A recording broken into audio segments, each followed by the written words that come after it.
So let's talk about wireless networks. Wireless networks are computer networks that are not connected by cables of any kind. The use of a wireless network enables enterprises to avoid the costly process of introducing cables into a building or as a connection between different equipment locations. Advantage: mobility. Users can roam around without being disconnected. Reach of the network. It can be extended to places where wired networks simply can't go. Flexibility, scalability. New computers can easily be added without having to pull cables in to support those computers. Disadvantages: speed in general. Speed of a wireless is almost always slower. Security in general is less secure than a wired network. Wireless communications poses formidable challenges for the security professional. Many wireless manufacturers design their devices for easy setup and use, often at the expense of sound security practices.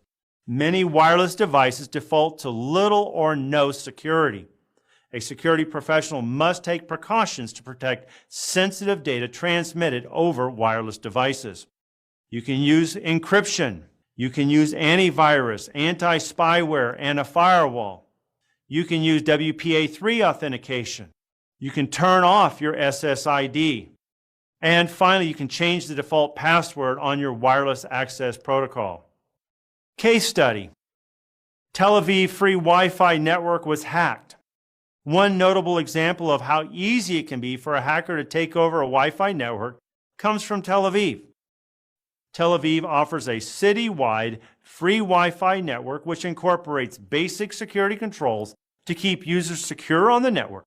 However, it did not prove to be as secure as the city officials thought. While commuting home, Tel Aviv residents, let's call him Mr. X, noticed a new Wi-Fi access point had appeared. The free _TLV access point was provided by the city, and Niederman decided to test its security controls. After determining the IP address through which the Wi-Fi clients access the internet, he disconnected, scanned the router, and discovered the web-based login interface was run through an HTTPS port 443. Virtual private networks, or VPNs. VPNs extend the corporate network securely via encrypted packets sent out via virtual connections over the public internet to distant offices, home workers, salespeople, and business partners. A VPN allows network managers to cost-efficiently increase the span of the corporate network, remote network users to securely and easily access their corporate enterprise, corporations to securely communicate with business partners, supply chain management to be efficient and effective, service providers to grow their businesses by providing substantial incremental bandwidth with value-added services. VPN types include remote access VPN, used to collect or connect telecommuters and mobile users to the enterprise wide area network in a secure manner. Intranet VPN is used to connect branch offices within an enterprise wide area network. Finally, extranet VPN is used to give business partners limited access to each other's corporate network.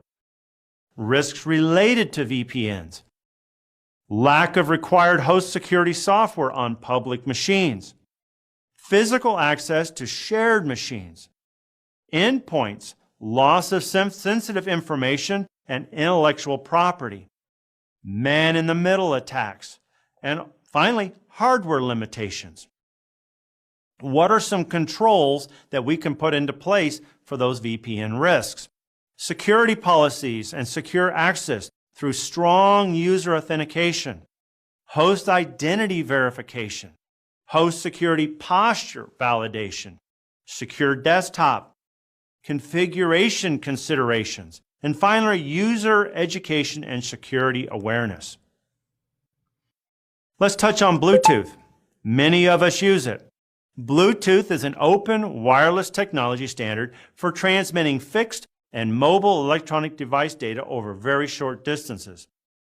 Bluetooth was introduced back in 1994 as a wireless substitute for RS-232 cables. It is a short-range wireless communications technology. It uses radio waves for communication. It is based on a low-cost, low-power, short-range radio link. Speeds 2.4 gigahertz and a range is around 10 to 30 meters. Blue snarfing is the unauthorized access to or theft of information from a Bluetooth device. Blue jacking is the unauthorized sending of text messages to a nearby Bluetooth device. Let's talk about some attacks and countermeasures. Again, a countermeasure is an action that you take in order to weaken the effect of another action or a situation or make it harmless. Use Bluetooth for those activities that are not sensitive or confidential. Whenever possible, change the default pins on your devices. Most people don't ever change them. Do not leave your devices in discovery mode and always turn off Bluetooth when it's not in active use. Bluetooth vulnerability. Let's talk about one. Blueborn. Blueborn, a set of 9 exploitable Bluetooth vulnerabilities, was thought to affect close to every laptop and mobile device which used the communication protocol when the bugs were found last year. The airborne attack is difficult to protect against as it does not spread over an IP connection, and traditional antivirus solutions are no defense. RFID, radio frequency identification, is using radio waves to read and capture information stored on a tag attached to an object.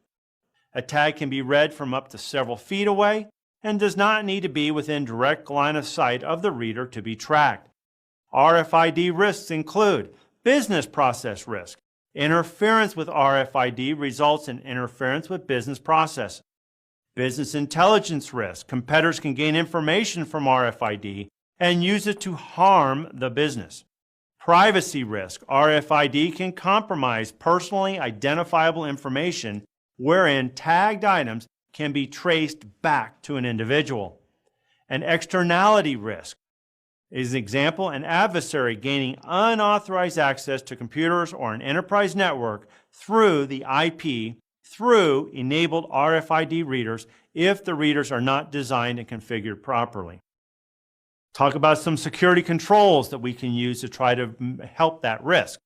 Management controls, management oversight, policies, operational controls, controls for admins and users, otherwise known as physical users or physical controls.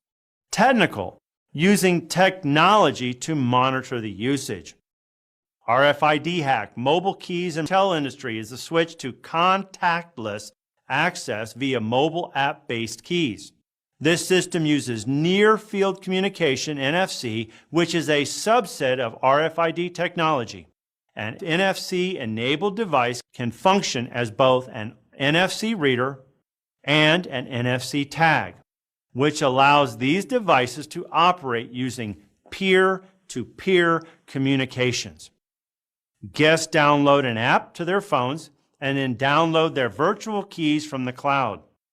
Once downloaded, all they have to do is approach their hotel door, and the Bluetooth-enabled RFID door reader intercepts the signal containing the key, which automatically opens the door.